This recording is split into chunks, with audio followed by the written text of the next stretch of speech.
All right, we are here with Gurdarshan Mangat ahead of one championship, 158 Friday, June 3 in Singapore. How are you doing, sir? I'm doing awesome, man. Just going through the motions, getting ready to get that victory on Friday. And how has it been getting back to Singapore? How are you feeling there? I love Singapore. This is the first time we actually got to walk around and check it out. So I finally got to see the city, and the city is absolutely amazing. I've been here since Thursday, so I got to enjoy it, and I can't wait to enjoy it after the fight. All right, well, let's talk about that fight then. What is going to happen on Friday night in that one championship circle? I think you're just going to see the most dominant version of myself. I've improved everywhere. I'm a well versed mixed martial artist, and I think it's just going to be too much for Y2K in this fight. And I think you're just going to see somebody that's going to be a serious champion contender in the future. Yeah, Y2K, he was building up quite a record there in one championship. His last fight, were you surprised by that? Last fight, no. I think he's just aggressive. He comes forward, and sometimes that doesn't work out your way. All right. Let's talk a little bit about you. I read that you learned English watching wrestling. Having said that, who would be your Mount Rushmore of wrestlers? My Mount Rushmore wrestlers would be Bret the Hitman Hart, would be Shawn Michaels, The Rock, Stone Cold Steve Austin. Did you watch the AEW pay per view yesterday? I didn't know. The WWE guy? Yeah, I got a friend on there. Satnam Singh. Yes. Yeah, he's in AEW now. So, and then I got Jinder Mahal over in WWE, and he's a good friend of mine also. Oh, that's great. I mean, we've seen the heavyweight champion one, Arjun Bullar. He's interested in going into that pro wrestling world. Is that something you've ever wanted to do? I think I'd be awesome for it. I'm kind of like the Indian Rey Mysterio, so got that athletic ability, excited to watch. I'll do the super high flying moves, so I'm always open to something like that. I like that. I like that. Okay. All right, let's go back to MMA though, I guess. Flyweight, probably one of the most talent heavy divisions here. How many wins do you think you need to get into the title picture? I think next 2-3 wins, I think puts me in the title picture in the flyweight division. I think whoever champ of the flyweights is basically the best pound for pound guy in one championship. I think that is the deepest division in one is the toughest one. And so you're from on top of the mountain, and I believe that's where I'm headed. Yeah, it's a pretty stacked division. A couple other fights on this card in your division. We've got Kairat Agmatov and Tatsumitsu Wada. We got Reese McLaren, Ji Wei. You'll be keeping a close eye on them, I imagine. Yeah, I'll be sticking around after I get my victory. I'll be sticking around to watch the main card, which is very interesting for my division. And tell us a little bit, I think, about your how you got into this. Your grandpa, I think, was pretty instrumental in you becoming an MMA fighter, right? Yes, he was instrumental in it. It was something that ignited in me to pursue. But at the beginning, my parents weren't so supportive of it. But then my parents and my grandfather, they came to one of my fights, and I got my nose broken in 5 seconds. And that's where everybody thought I would come to my senses and walk away from the sport, because now I kind of saw the realness of it. And I fought through it. I won it. And my grandpa told my dad, he's like, don't ever try to stop him. We've never seen this version of him. He actually passed away just a couple of months ago.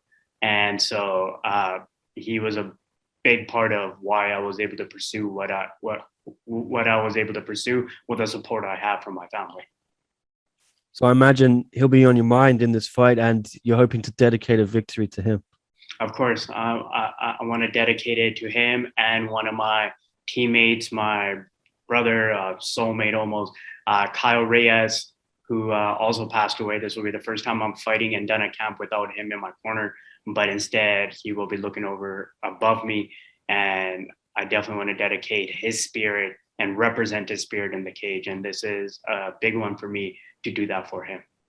Yeah, I know that was a big loss for everyone at the gym. I'm so sorry. How is it difficult when it must be so horrible when things like that happen? How do you deal with it and keep training and keep pushing forward? Yeah, for me, it was really tough because, especially since the time that I signed with one, he was my main guy. And especially during COVID, we built bubbles, and that usually consisted of one or two people. And he was my bubble for almost a year and a half, 2 years. He helped me train for two fights that it actually didn't end up happening. but me and him were together 24/7, even living together almost at one point.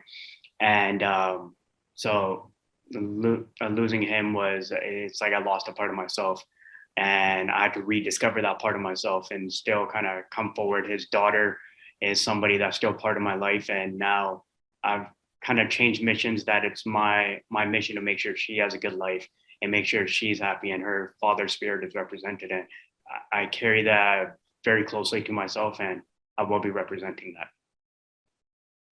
I mean, it must be very tough. How do you channel that into the right energy going into when you step in the cage? Is it difficult to kind of block that out, or do you feel any extra pressure in that regard? I don't feel extra pressure, but I've learned through practice that pain can become strength, pain can become power. Instead of, I try to find healing from it. I try to get rid of the sorrow and try to, the way the whole situation happened was, it wasn't like, something that was sudden. It was something that happened slowly, and I was there to watch it and witness it all the way till the end. And I learned that I can instead drive support and power and strength from that pain of losing him and represent it. That's something that I've practiced, and I can feel him. Like, I can feel him around me. I can feel him looking over me, and I know he will be there in my corner on Friday night. I suppose that brings the whole community together in the gym, doesn't it? And makes everyone stronger, right? Yeah, it's one of those things that the outside world doesn't understand, that the MMA community, we're not just teammates. Because sometimes, like, my bond with some of my teammates are closer than some of my bonds with my family, because we're pushing each other, we're breaking each other, we're helping each other discover a deeper part of ourselves, because we got to push our thresholds every single day. And so I don't have any tattoos or anything, but I got scars from Kyle all over my back, on my body, and those mean more to me than any kind of tattoo I can go get, because those are constant reminders that we had those moments. And it's just the family dynamic in an MMA gym is, I believe, even stronger than some of the ones that you have outside of the gym. And so it's not just teammates. I don't even call them teammates anymore. It is family. It's a different kind of warrior family. And are there steps you take to try and help Kyle's family and everything like that? Do people come together in that regard? Would a bonus here help you, perhaps, to help them out a little bit? It's his daughter. It was really just him and his daughter. They were the teammates. They were this power crew. And of course, like, Kylie's always on my mind. Kylie's somebody that I want to give a good life to, somebody that I always try to bring a smile to, and she brings a smile to me. And a bonus would definitely be something that I'm going to be seeing her this summer. I'm going to be spending time with her this summer. So we'll definitely celebrate that together. And a big part of that would be her dad's spirit is the one who carried me to those bonuses. Yeah, and what would it mean for you then to get this win with everything that's happened on such a big stage, one championship, 158? It means everything, because there was a lot of processing that went through in the past year since you last saw me. It was after that I lost him. There was a point where I don't know if I had the energy inside of me to come back and do this, because everything that related to MMA reminded me of him. He was somebody that was so close to me in such a short span of time, and everything MMA related was him. And we discussed it, we laughed about it, we had a lot of moments with it, we spent a lot of rounds sparring and training 24/7. But then I had to find something beyond myself, and that was his daughter, and showing that she's still here and that is a part of him. And that's what gets me in the cage, and that's what I want to represent, and that's what I want to bring to the high stages. The crazy thing about Kyle is I believe he was one of the world's best. The world just didn't get to see it. He's fought some of the world's best. If you go through his record, he's fought champions of the biggest promotion. So he was somebody that was never afraid. He was fearless. He was somebody, we were both each other's yin and yang. He reminded me of how I got into MMA, is that I didn't overthink it. I was kind of like a kid having fun, and along the way it starts becoming more serious. It starts becoming more of a job. And he would always remind me that, dude, we get to do this. Like, this is a dream. We get to live this. We get to just have fun with it. We get to do something other people can't.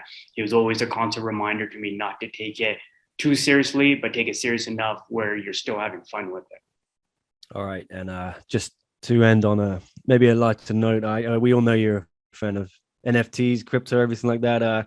If you finish your opponent inside the circle and you do get that bonus, is some of that going to be invested?